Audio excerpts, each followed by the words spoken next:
Jérémie, chapitre 8. En ce temps-là, dit l'Éternel, on tirera de leurs sépulcres les os des rois de Juda, les os de ses chefs, les os des sacrificateurs, les os des prophètes et les os des habitants de Jérusalem. On les étendra devant le soleil, devant la lune et devant toute l'armée des cieux qu'ils ont aimés, qu'ils ont servis, qu'ils ont suivis, qu'ils ont recherchés, devant lesquels ils se sont prosternés. On ne les recueillera point, on ne les enterrera point, ils seront comme du fumier sur la terre. La mort sera préférable à la vie pour tous ceux qui resteront de cette race méchante dans tous les lieux où je les aurai chassés, dit l'Éternel des armées. Dis-leur, ainsi parle l'Éternel, est-ce que l'on tombe sans se relever? Ou se détourne-t-on sans revenir? Pourquoi donc ce peuple de Jérusalem s'abandonne-t-il à des perpétuels égarements? Il persiste dans la tromperie, il refuse de se convertir. Je suis attentif et j'écoute. Il ne parle pas comme il devrait.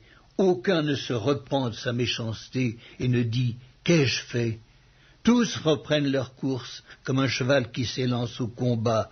Même la cigogne connaît dans les cieux sa saison. La tourterelle, l'hirondelle et la grue observent le temps de leur arrivée. Mais mon peuple ne connaît pas la loi de l'Éternel. Comment pouvez-vous dire « Nous sommes sages, la loi de l'Éternel est avec nous » C'est bien en vain que s'est mise à l'œuvre la plume mensongère des scribes. Les sages sont confondus, ils sont consternés, ils sont pris. Voici, ils ont méprisé la parole de l'Éternel, et quelle sagesse ont-ils? C'est pourquoi je donnerai leurs femmes à d'autres et leurs champs à ceux qui les déposséderont, car depuis le plus petit jusqu'au plus grand, tous sont avides de gain, depuis le prophète jusqu'au sacrificateur, tous usent de tromperie. Ils pensent à la légère la plaie de la fille de mon peuple. Paix, paix, disent-ils, et il n'y a point de paix. Ils seront confus, car ils commettent des abominations. Ils ne rougissent pas, ils ne connaissent pas la honte. C'est pourquoi ils tomberont avec ceux qui tombent. Ils seront renversés quand je les châtierai, dit l'Éternel. Je veux en finir avec eux, dit l'Éternel. Il n'y aura plus de raisins à la vigne, plus de figues au figuier, et les feuilles se flétriront. Ce que je leur avais donné leur échappera.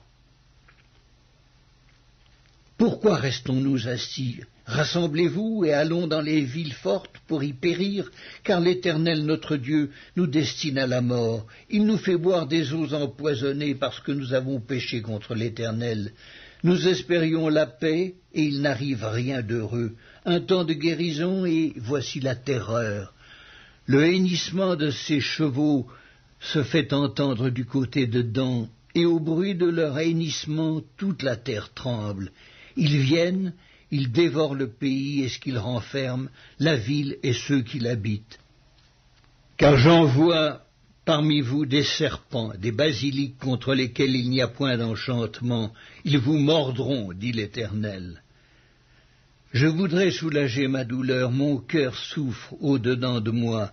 Voici, les cris de la fille de mon peuple retentissent sur la terre lointaine. L'Éternel n'est-il plus à Sion? N'a-t-elle plus son roi au milieu d'elle? Pourquoi m'ont-ils irrité par leurs images taillées, par des idoles étrangères?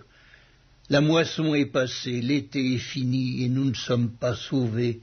Je suis brisé par la douleur de la fille de mon peuple, je suis dans la tristesse, l'épouvante me saisit. N'y a-t-il point de baume en Galaad, n'y a-t-il point de médecin?